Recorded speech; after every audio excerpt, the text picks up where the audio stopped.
안녕하세요. 사랑의 교회 해피바이러스 김민주 이정은 집사입니다.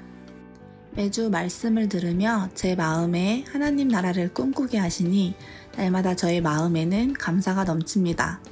기쁘고 평화롭고 거룩한 하나님 나라를 가슴에 품고 주의 말씀에 순종하며 살아가겠습니다. 오늘 말씀의 제목은 시험 문제 답이 틀려도 괜찮다입니다. 하나님의 말씀을 봉독함으로 하나님의 말씀을 선포하겠습니다. 요한복음 6장 5절부터 7절까지의 말씀입니다. 예수께서 눈을 들어 큰 무리가 자기에게로 오는 것을 보시고 빌립에게 이르시되 우리가 어디서 떡을 사서 이 사람들을 먹이겠느냐 하시니 이렇게 말씀하심은 친히 어떻게 하실지를 아시고 빌립을 시험하고자 하심이라. 빌립이 대답하되 각 사람으로 조금씩 받게 할지라도 200데나리온의 떡이 부족하리이다. 아멘.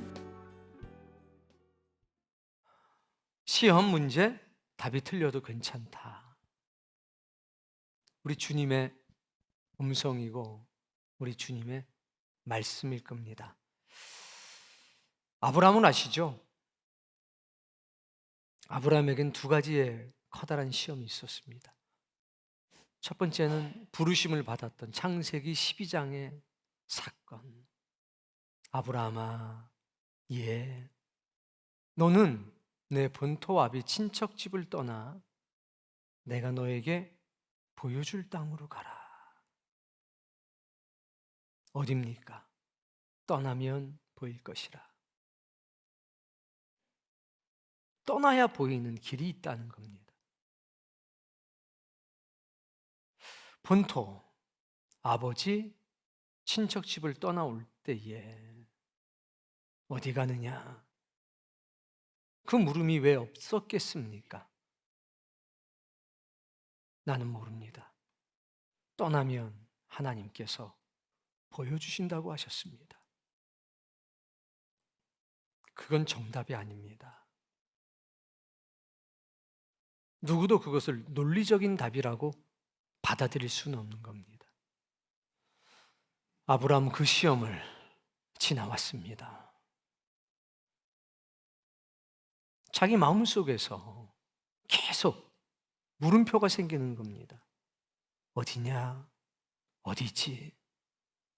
그 물음 앞에서 아브라함은 한 가지, 무릎 꿇고 기도하는 것, 하나님의 얼굴을 구하는 것,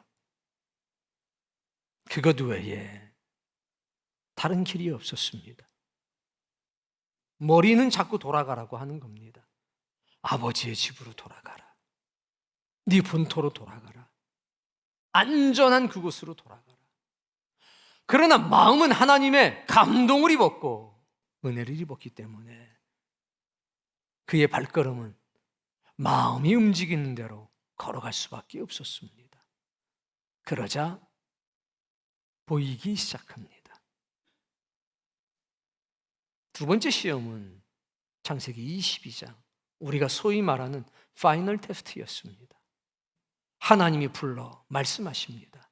아브라함아, 너는 네가 사랑하는 아들 이삭을 데리고 내가 너에게 지시한 곳, 그리고 지시할 산으로 가서 번제로 드리라.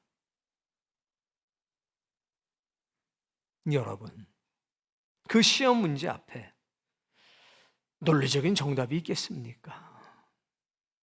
아내와 밤을 새워서 대화를 하고 아들과 밤을 새워 대화를 할 때 논리적인 정답이 존재할 수 있습니까?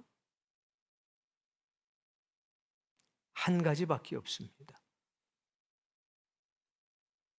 하나님이 주신 생명이니 하나님께 이 생명을 맡기고 하나님이 주셨으니 하나님의 뜻대로 사용될지어다.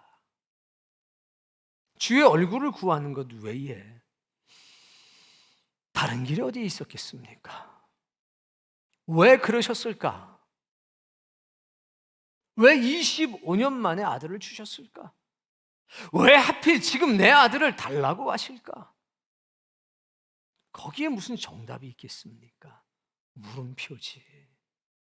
그러나 그 물음표를 안고도 주의 얼굴을 구하는 겁니다.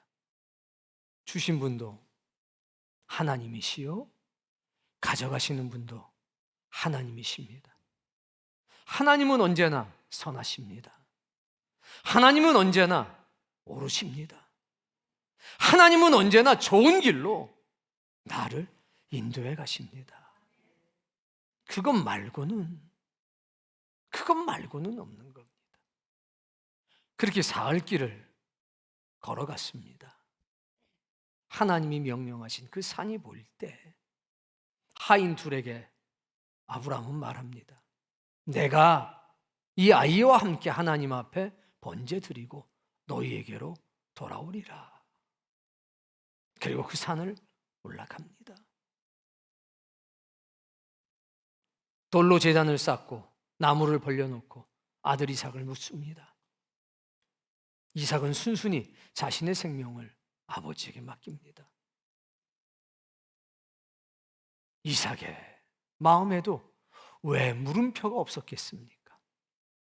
누군가 이삭에게 왜 그렇게 했냐고 물어본다면 머리가 시키는 대로 이성과 논리 속에서 아니요, 마음이 시키는 대로 자신의 생명을 아버지께 맡긴 겁니다.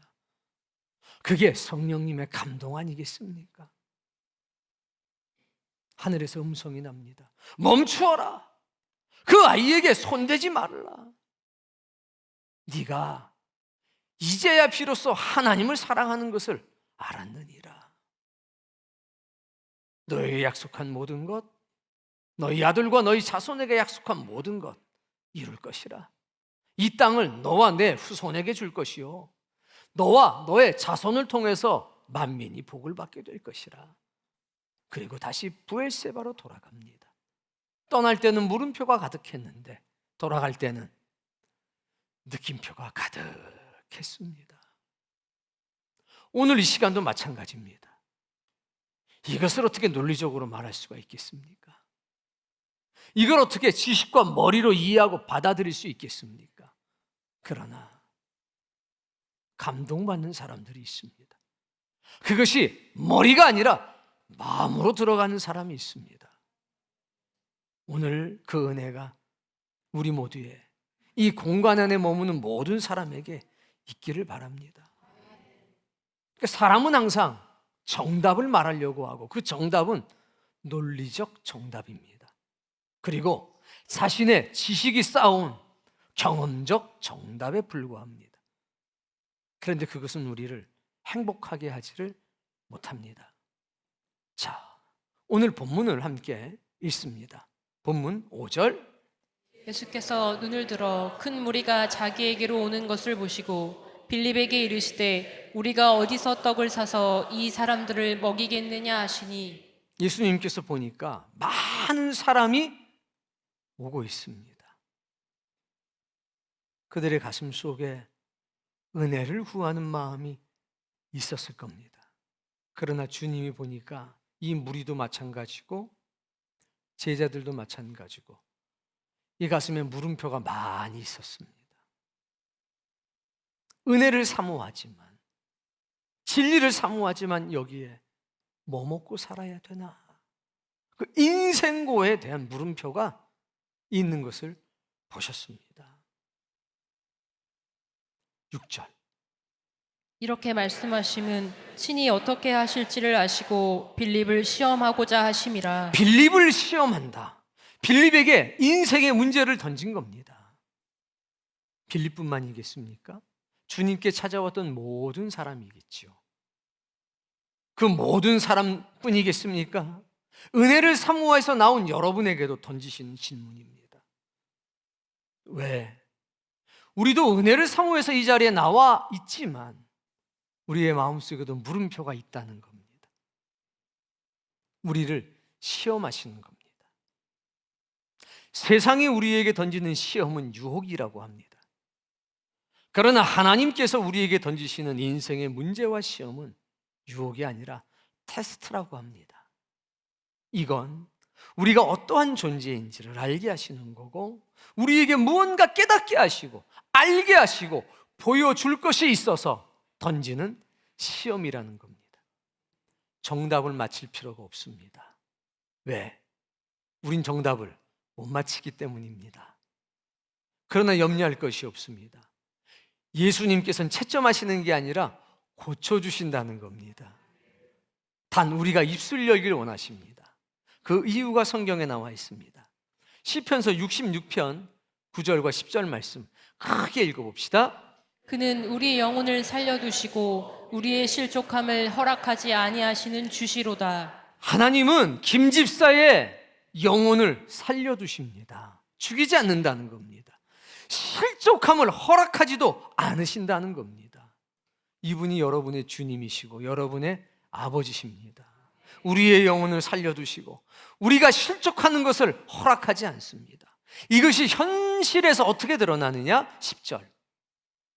하나님이여 주께서 우리를 시험하시되 하나님, 우리를 시험해 주세요.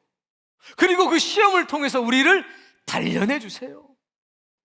하나님은 우리를 시험을 통해서 단련하십니다.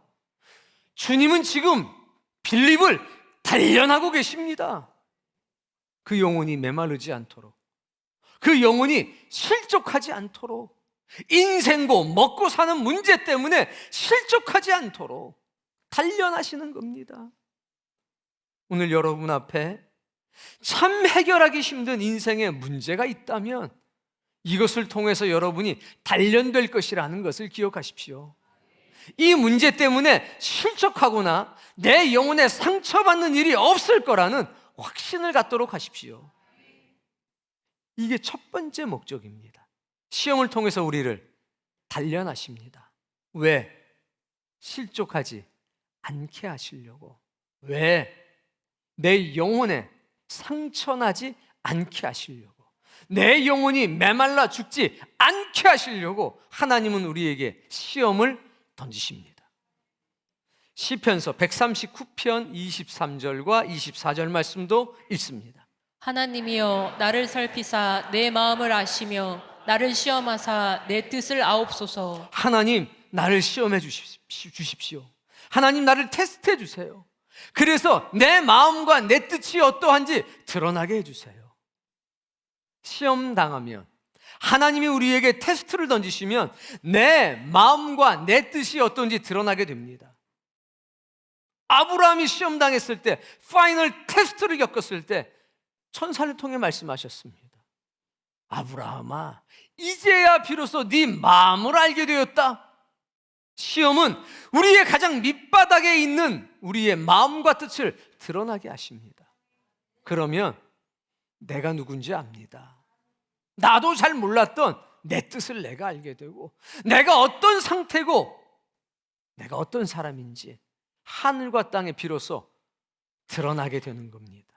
이게 시험이 주는 유익인 겁니다. 24절 말씀, 내가 무슨 악한 행위가 있나 보시고 나를 영원한 길로 인도하소서. 나를 어디로? 영원한 길로 인도하소서. 왜 시험하십니까? 영원한 길로 인도하시려고 시험하는 겁니다. 영원한 길로 인도하시려면 내가 누구인지를 나 자신부터 알아야 되는 겁니다. 그래서 하나님 우리 시험하시는 겁니다. 인생에 문제가 생겼습니까? 감당할 수 없는 고통이 생기고 정답을 구하는데 그 정답으로는 마음이 시원하지 않고 오히려 그 정답 때문에 한계를 느끼고 계십니까? 하나님의 얼굴을 구하십시오. 하나님의 뜻을 구하십시오. 이 시험을 통과하고 나면 내가 영원한 길로 인도받을 거라는 확신을 가지십시오. 내 뜻이 드러날 때, 내가 누군지 드러날 때 고통스럽습니다. 그러나 그때야말로 주님께 부르짖을 때죠. 우리의 정답은 오직 예수 그리스도 한 분밖에 없음을 기억하셔야 돼요. 이사야서 55장 8절과 9절은 이제 하나님께서 우리에게 새로운 길을 보이십니다. 읽어볼까요? 이는 내 생각이 너희의 생각과 다르며 내 길은 너희의 길과 다름이니라. 여호와의 말씀이니라. 시험을 통해서 알게 되는 겁니다. 아, 내 생각과 하나님의 생각은 다르구나. 우리의 길과 하나님의 길은 다르구나. 9절. 이는 하늘이 땅보다 높음같이 내 길은 너희의 길보다 높으며 내 생각은 너희의 생각보다 높음이니라. 땅의 길이 아니라 하늘의 길을 보여주십니다. 그리고 알게 하십니다. 그 길은 순종을 통해서 걸어갈 수 있다는 것을 또 깨닫게 하십니다. 하나님의 말씀 속에서는 이루시는 능력이 있다는 것을 경험하게 됩니다. 어떤 상황 속에서도 낙심하지 말라. 네 길을 버리고 내 길을 걸어.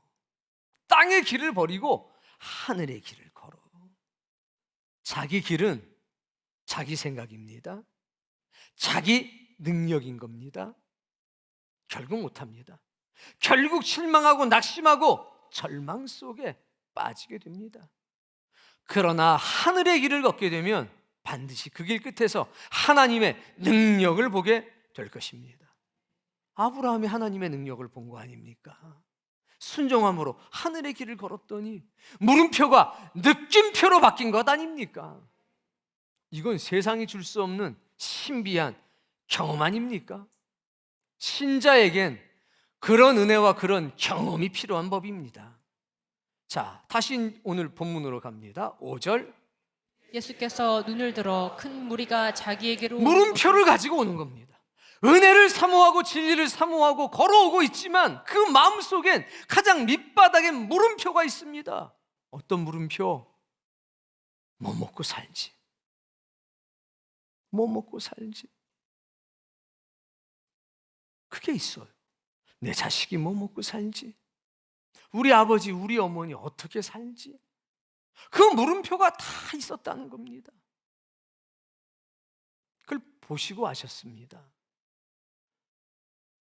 시험하는 겁니다. 빌립만이 아니라 베드로도 시험하는 거고 12제자도 시험하는 겁니다. 제자들끼리 쑥덕쑥덕 되고 있었거든요. 이미 그 빈들에서 집회를 한 지가 3일이나 지나서 가지고 온 양식이 다 떨어져 버리고 말았습니다. 어떤 이는 건의하기를 빨리 집으로 보내서 배고픔을 해결하게 하옵소서, 이렇게 건의하는 사람도 있었습니다. 요한복음은 이 장면을 굉장히 단순하게 표현하고 있습니다. 그러나 다른 복음서에는 자세히 기록해 놨죠. 주님 뭐라고 그러셨습니까? 그럼 너희가 먹여라.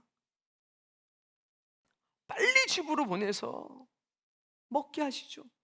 집이 가까운 사람이 없었습니다. 저 이방 땅에서부터 온 사람이 태반이었기 때문에. 제자들도 걱정인 거죠. 주님은 걱정이 없으셨습니다. 측은히 여기는 마음이 있었죠. 빌립에게 말합니다. 오늘 여러분에게 말합니다. 내 아들이 힘든데, 내 딸이 어려운데, 우리 부모님이 고통받고 있는데 이 문제를 어떻게 해결할까? 주님이 말씀하시기를 어디서 떡을 사서 이 사람들을 먹이겠느냐? 이건 주님의 생각이 아니라 빌립의 생각이고 제자들의 생각이고 거기 앉아있는 사람들의 생각입니다. 이 빈들에서 도대체 어디서 빵집을 구하지? 어디서 떡을 구하지? 도대체 어디서 떡을 사야 돼? 이거 해결 방법이 없는데. 그 생각이 드러나게 하시는 겁니다. 자기 뜻이 나타나게 하시는 겁니다. 6절 말씀. 이렇게 말씀하심은 친히 어떻게 하실지를 아시고 빌립을 시험하고자 하심이라. 주님은 계획이 있으셨습니다. 그러나 감추셨습니다. 빌립을 테스트하는 겁니다. 그 생각이 드러나게, 그 뜻이 드러나게, 여러분의 생각이 드러나게, 여러분의 상황과 상태가 어떤지 드러나게. 그래야 치유하시고 회복하실 테니까. 채점 안 하신다니까요. 아이고, 넌 그래 뭐 20년 믿었대더니 아이고 안 되겠다, 낙제. 이게 아니라니까요. 두려워하지 마세요. 자, 빌립이 대답을 합니다. 읽읍시다. 빌립이 대답하되 각 사람으로 조금씩 받게 할지라도 200데나리온의 떡이 부족하리이다. 200데나리온? 거의 1년치 연봉에 가까운 돈 아닙니까? 조금씩만 나눠줘도요, 1년치 연봉 갖고도 조금 이게 될지 안 될지 모르겠는데요. 200일치 품삯이니까 굉장히 큰 돈이지만 이걸로도 해결이 잘 안 될 것 같습니다. 이런 거잖아요. 돈이 없어요. 돈이 부족해요.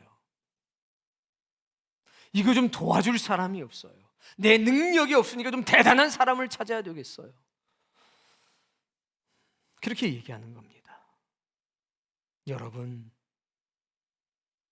이게 고정관념입니다. 이게 우리의 속마음입니다. 뭐가 없어요? 돈이 없어요. 옆에 사람 얼굴 한번 보세요. 돈 있게 생기셨나요? 전 돈이 많아서 걱정이고 이 돈을 어떻게 써야 될지 걱정이에요. 뭐 그러신 분들 있으면 가깝게 지내시길 바랍니다. 빌립이 말하기를 200데나리온이 있어도 그래도 부족할 것 같습니다. 회계 담당이 있잖아요. 유다. 없어. 200데나리온 없어. 행사를 하려니까 뭐 한 4, 5천 들겠는데 없어. 장로님 말 듣고 내지 마요. 없어요. 그런 상황이죠. 이런 돈, 이런 큰 거액이 어디 있습니까? 5천 명을 먹일 돈이 어디 있냐고요. 갑자기 그것도 이렇게 드러나게 하셨습니다. 예수님께서 넌 낙제 이렇게 안 하셨어요. 가만히 계십니다. 그랬더니 8절에 희한한 사건이 나타납니다. 제자 중 하나 곧 시몬 베드로의 형제 안드레가 예수께 여짜오되, 이거는 금세 나타났던 일이 아니라 오랜 시간을 두고 대화하시는 거예요. 단지 기록을 간단하게 한 거지. 예수님께서 딱 말씀하자마자 순간적으로 200데나리온 이거 아니에요. 이렇게 나오질 않죠. 다들 고민한 겁니다, 같이. 그랬더니 안드레가 주님께 말씀을 드립니다. 9절. 여기 한 아이가 있어. 여기 누가 있어요? 어린 아이가 있다 이겁니다. 대단한 사람이 아니라 이 중에 부자가 있나 좀 찾아봐. 헌금, 거액의 헌금을 할 사람 좀 찾아봐. 예수님이 우리 보고 해결하잖아. 근데 유다 얼마나 없어. 없어. 우리 먹을 것도 없어. 야, 그럼 저기 좀 사업하는 사람 좀 찾아봐. 뭔가 좀 능력 있는 사람을 찾아봐. 이런 생각 안 들까요? 우리 교회도 부족한 사람이지만 그렇잖아요. 목사님이 뭐 하시기 원해. 그럼 어떻게든 여러분이 정말 해주시려고 그러잖아요. 근데 그때마다 누구 찾아요? 어린아이 찾아요? 능력 있는 사람을 찾을 거 아닙니까? 똑같은 거죠. 그런데 달랐어요. 안드레는 누가 있어요? 한 아이를 섭외하고 온 겁니다. 그러니까 돈을 구하거나 대단한 능력의 사람을 찾은 게 아니라 안드레는 하나님께 헌신할 사람을 찾은 거고 하나님이 사용할 만한 사람을 찾은 겁니다. 근데 이 아이가 가지고 온 게 읽어볼까요? 보리떡 5개와 물고기 2마리. 보리떡 5개와 물고기 2마리. 6월절 가까운 때니까 아직 밀이 날 때가 아니라서 보리떡 5개, 물고기 2마리. 칠병 이후의 사건은 5개, 2개잖아요. 그러니까 우리는 아는 거죠. 오병 이후는 어린이 도시락, 칠병 이후는 어른 도시락. 어른이 보리떡 2개를 더 먹으니까 애도 엄청 먹는구나. 이 정도 알 수 있는 거예요. 애라고 무시하지 마세요. 엄청 먹어요.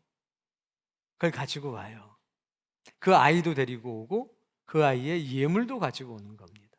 그리고 나서 이렇게 얘기합니다. 그러나 그것이 이 많은 사람에게 얼마나 되겠사옵나이까. 이게 무슨 얘기냐면 우리는 우리의 정답으로는, 우리의 능력으로는, 우리의 지식으로는 이거는 그냥 5개구 2개에 불과한 겁니다. 1인분입니다. 이게 5천 명을 먹일 수 없다는 거 잘 압니다. 이 많은 사람에게 도움이 되지 못할 것은 잘 알고 있습니다. 그러나 주님은 하실 수 있지 않습니까? 그러나 하나님에게는 하늘의 길과 방법이 있지 않겠습니까? 그 얘기 아닐까요? 오늘 우리 가운데에도 다 틀린 거 안다는 거죠. 누가? 안드레가 예수님 이건 정답이 아닌 거 잘 알고 있습니다. 이게 무슨 정답이겠습니까? 이렇게 얘기한 겁니다. 근데 우리 예수님은 흡족하셨죠. 아주 흡족하셨습니다. 10절. 예수께서 이르시되 이 사람들로 앉게 하라 자, 하시니 예수님이 그걸 보시고 뭐라고 그러시냐면 제자들에게 명령하십니다. 이 사람들을 30명씩 혹은 50명씩 그렇게 앉게 해. 제자들이 막 하면서 앉게 합니다. 이때 2가지 태도가 있습니다. 그거 앉으시오. 그 30명씩 앉고 좀 앉으시오. 알아서 좀. 이럴 수도 있어요. 왜 앉습니까? 나도 모르겠어. 그 예수님 앉으려니까 좀 앉으시오. 배고파 짜증나 죽겠는데. 뭐 이럴 리는 없겠지만 이럴 수도 있다는 거예요. 왜? 해결책이 아직 안 나왔잖아요. 아니 무슨 어린이 도시락 하나 놓고서 줄 것처럼 해결이 될 것처럼 앉으라 그러냐 이겁니다. 그럴 수도 있겠다 생각을 그냥 해본 거예요. 마음이 찔리면 여러분이 그런 사람이고, 그런데 한쪽에서는 신이 나서 기뻐서 여보시오, 주님께서 무언가 역사하실 것 같습니다. 30명씩 앉고 50명씩 앉고 어쨌든 좀 앉아보십시다. 이런 사람도 있었겠죠. 이 말씀 듣는데 기뻐 마음이. 그럼 그런 사람이겠지 여러분은. 어떤 사람인지 자신만의 비밀로 간직하시길 바라요. 앉게 하셨어요. 똑같은 일을 해도 마음이 감동돼서 움직이는 사람이 있고, 이 머리가 작동하기 시작하면 일단 이렇게 돼요. 이렇게. 그거 나한테 물어보지 마시오. 난들 뭐 알겠어. 나도 뭐 시키면 시키는 대로 하는 사람인데. 이게 이렇게 달라요. 여러분, 똑똑하면 좀 편하긴 한데 마음이 움직이는 대로 사는 사람이 복이 있습니다. 그래서 지식이 마음에, 머리가 마음의 지배를 받으면 너무 복되죠. 근데 자꾸 이 머리가 마음을 지배하면요 힘들어요. 누가? 주변이. 자기는 편한데 주변이 힘들어요. 주변이. 예수님이 우리의 주인 되신 게 이래서 너무나 감사합니다. 그분 항상 마음이 머리를 주관하시는 분이시거든요. 그렇게 해서 앉은 거예요. 착착. 그곳은 잔디가 많은지라. 사람들이 앉으니 그 수가 5,000명쯤. 누구만? 남자. 그것도 성인 남자만 5,000명. 그럼 웅성웅성 될 거 아니에요. 왜 말씀을 전하실 땐 같이 다. 근데 지금은 마치 식사할 때처럼 이렇게 나눠 앉으라고 하니까 하면서 누가 좀 도네이션 좀 했나? 누가 좀 거액을 헌금을 했나? 누가 저쪽 마을에서 뭘 빵을 가지고 오나? 이런 기대가 있었겠죠. 여기서 갈리는 거예요. 여기서 주님을 바라보는 사람과 일어나가지고 둘러보는 사람들, 심지어는 바다 쪽을 보는 사람도 있겠죠. 아, 산 쪽은 아니야. 바다 쪽 같아. 배가 와야 되지 않겠어? 저 봐. 배가 오는 거 보니까 혹시 저 배가? 여러분 어떤 사람입니까? 제자들은 주님을 집중해 주목해 보고 있습니다. 그리고 그 정말 보잘것이 없는 오병이어, 이것 가운데 어떤 일이 있을까? 저게 어떻게 될래나? 반이 말씀하신 대로 했지만 항상 주님의 말씀은 이루어질 때까지는 불안하다는 거죠.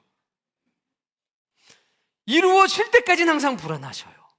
이루어지고 나면 그렇게 감사하고 감동적이고 은혜가 되는데, 하나님의 역사가 다 그런 것 같습니다. 예, 내가 예루살렘으로 가면 대제사장들과 서기관들과 바리새인들에게 고난을 받을 거고 죽게 될 것이다.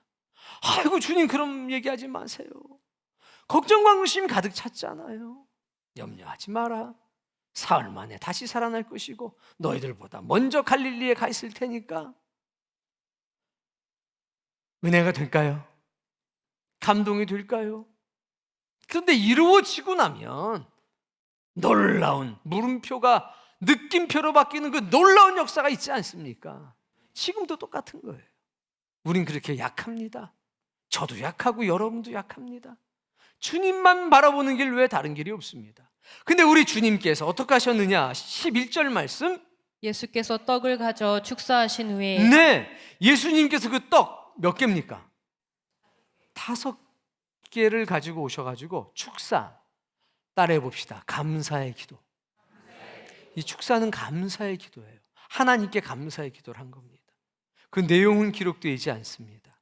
아마도 이렇게 할 수 있습니다. 하나님, 한 어린아이가 자기가 가진 모든 것을 저에게 갖고 왔습니다. 이렇게 헌신된 사람이 있다는 것을 감사합니다. 헌신된 순전한 예물을 받을 수 있어서 하나님 너무 감사합니다. 우리가 모여 예배할 수 있다는 것이 너무 감사합니다. 하나님의 은혜 덕분에 여기까지 왔다는 것을 감사합니다. 이렇게 감사의 기도를 하셨겠지요. 여러분, 인생에 문제가 있습니까? 논리적인 정답이 나를 더 힘들게 합니까? 나를 더 비참하게 만듭니까? 그 상황 속에서 하나님께 감사하십시오. 하나님 덕분에 여기까지 왔다는 것, 그리고 아주 작은 거지만 그 작은 것을 하나님께 올릴 수 있다는 것을 감사하도록 하십시오. 하다못해 우리가 드리는 마지막 노래가 있잖아요. 몸 밖에 드릴 것 없어 눈물 흘립니다. 원망인가요? 아니에요. 이 몸이라도 드릴 수 있어서 감사하다는 거죠. 주님도 감사하셨습니다. 모든 것을 소유하신 분, 모든 것을 원대로 하실 수 있는 그분도 당신님의 능력에 심취하지 않았습니다. 봐라, 똑바로 봐. 이건 하나님의 아들이 아니면, 내가 아니면 할 수 없는 일이야. 당신님을 드러나지 않았습니다. 하나님께 감사하셨어요. 다 들었잖아요. 그럼 이 일이 이루어졌을 때 주님의 능력이라고도 생각했겠지만 이 일을 이루신 분은 살아계신 하나님이라고 그분께 영광을 돌렸겠죠. 저나 여러분이나 이런 사람이 되길 바랍니다. 하나님께 영광과 감사를 돌리며 살 수 있는 사람, 그 작은 것 가지고 자신의 능력을 자랑하고 자신을 드러내려고 하는 그런 사람이 아니라 오직 살아계신 하나님께 감사와 영광을 돌릴 수 있는 사람, 그런 사람이 되길 바라요. 감사하셨습니다. 자, 감사한 뒤에 이걸 어떻게 해요? 나눠줘요. 다른 복음서에 보면 제자들이 광주를 가지고 옵니다. 주님이 주는데 끝이 없이 나오는 거죠. 멀리서 모릅니다. 가까이 있는 사람만 압니다. 앉으시오. 주님이 역사하실 테니 앉으시오. 믿음으로 한번 기다려 보시오. 이랬던 사람만 알아요. 왜? 5개인 거 봤거든. 5개인 게. 근데 주님이 자꾸 주시는데 끝이 있다 없다? 끊임없이. 여보세요, 생각을 해보세요. 김 집사 생각을 해봐요.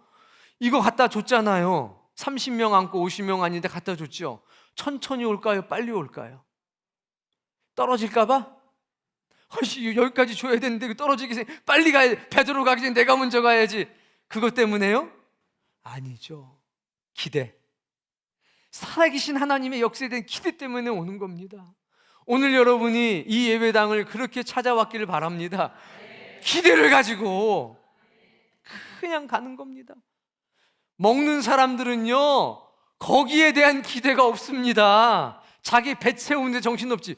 이야, 갓 구운 빵이네. 아마 이렇게 됐을걸요. 갓 구운 빵이네.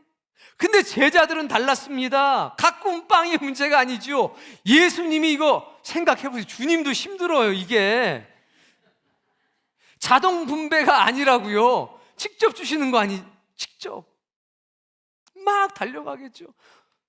이야, 가고 싶지 않을 겁니다. 그거 구경하고 싶지. 이야, 계속 나오네. 가까운 데 있기를 바랍니다. 그 믿음의 역사의 현장에 여러분이 있기를 바랍니다. 고정관념이 깨지는 겁니다. 자기 에고가 무너지는 겁니다.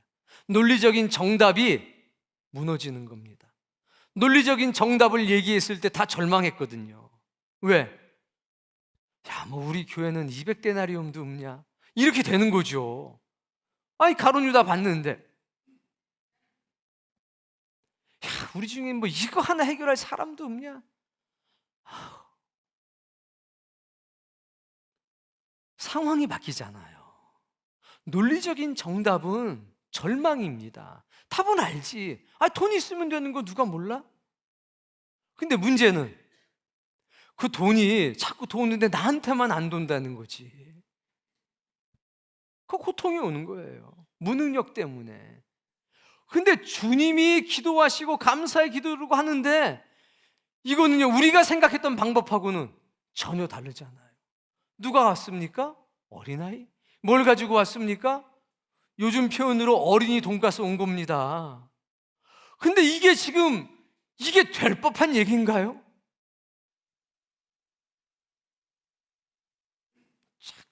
자꾸 뒤에 말씀에 뭐라고 그럽니까? 물고기도 그렇게 그들의 원대로 주니라. 추가 주문이 나온 거예요. 리필이요. 야, 어떻게 생선이 이렇게 부드럽고 따숩냐? 여기서도 더 달라, 저기서도 더 달라. 축제지요. 그러나 받은 감동은 다 다릅니다. 먹기만 한 사람과 중간에서 그 심부름을 한 사람과 그 어린아이를 데리고 온 안드레와 또 그 당사자였던 이름이 없는 이 어린아이는 다르죠. 그리고 내가 소유하고 있던 이 보잘것없는 작은 게 이렇게 위대한 역사에 쓰임 받을 것 누가 알았겠습니까? 우리는 대단한 사람을 찾습니다. 능력이 많은 사람을 찾습니다. 그게 정답이니까. 그게 논리적 정답이니까. 그런데 오늘 하나님은 안드레를 통해서 보이시는 겁니다. 아니, 대단한 사람이 필요한 게 아니라 헌신된 사람이 필요한 거야. 대단한 돈이 필요한 게 아니라 헌신된 사람의 마음과 정성이 닮은 것이면 나는 충분해. 빌립은 무너졌습니다. 자기가 걸어왔던 안전한 그 땅의 길, 의미가 없다는 것을 알게 됐습니다. 하늘의 길이 보이기 시작했고 하나님의 생각이 보이기 시작했고 인생의 문제 앞에서 무엇을 해야 되는지 주님을 통해 깨닫게 됐습니다. 시험 문제 답이 틀려도 괜찮습니다. 주님이 깨닫게 하시고 주님이 보여주시니까. 빌립은 12 제자는 그리고 이름 없는 이 어린 아이는 하늘의 길을 걷게 됩니다. 논리적인 정답이 아니라 하나님의 생각과 하나님의 뜻과 하나님의 길을 경험하게 된 겁니다.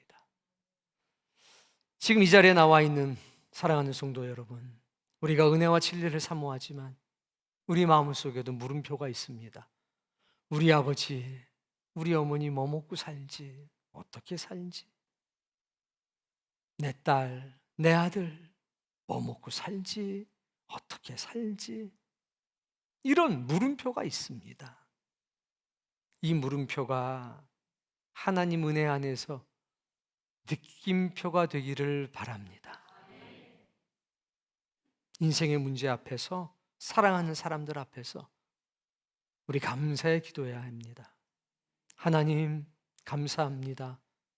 우리 아버지, 우리 어머니가 병들고 늙었지만 이 세상을 떠나는 그날 예수 그리스도 안에 안기게 될 것을 저는 믿습니다. 그리고 우리 아버지, 우리 어머니가 걸어온 길이 생명의 길을, 십자가의 길을 걸어왔음을 감사합니다. 그리고 우리도 지금 이 길을 함께 걸어가고 있다는 것을 감사합니다. 하나님, 내 아들, 내 딸이 자신의 능력으로는 감당할 수 없는 인생의 문제 앞에 서 있습니다. 그러나 우리에겐 논리적 정답이 필요한 게 아니라 하나님의 얼굴이 필요합니다. 지나간 길을 뒤돌아보니까 감사한 것밖에는 없습니다. 이렇게 사용되든 저렇게 사용되든 하나님의 도구가 돼서 살기를 원하니 우리 아들에게, 우리 딸에게 주님 피난처가 되어 주십시오. 보호자가 되어 주십시오. 하늘의 길을 보여주옵소서. 아주 작은 거지만 그 작은 것을 어려움 가운데서도 나눌 수 있다면 주님께서 버려두지 않을 것으로 저는 믿습니다. 이런 기도, 너는 반드시 극복할 거다. 방법은 난 모르겠다. 그러나 이제까지 너를 하나님이 사랑하시고 하나님이 이제까지 너를 인도해 주지 않았니? 그러니 지금 이 순간뿐만이 아니라 앞으로 남은 길도 그 하나님께서 나의 아버지가 되어주신 것처럼 너의 아버지가 되어주셔서 이끌어 줄 것으로 나는 믿는다 하고 꼭 안아주세요. 역사가 나타나지 않을까요? 살아계신 하나님의 은혜와 능력이 그 자리에 역사될 것으로 저는 확신하고 있습니다. 시험 문제 답이 틀려도 괜찮습니다. 우리의 자녀들에게 그렇게 이야기해 줍시다. 우리의 부모님들에게, 사랑하는 가족들에게 그렇게 말해 줍시다. 하나님이 고쳐주실 거야. 너의 뜻이 어떤지, 너의 영혼의 상태가 어떤지 하나님이 보여주실 거야. 그리고 너를 영원한 길로 이끌어 가실 거야. 하나님이 너를 단련시키는 거야. 실족하지 않도록, 넘어지지 않도록, 그리고 네 영혼의 생명이 메마르지 않도록. 그리고 하늘의 길을 보여주실 테니까 같이 가자. 감사함으로 기다려보자. 이런 은혜로운 고백이 여러분의 가정에서, 여러분의 입술을 통해서 증거되기를 주의 이름으로 축복합니다.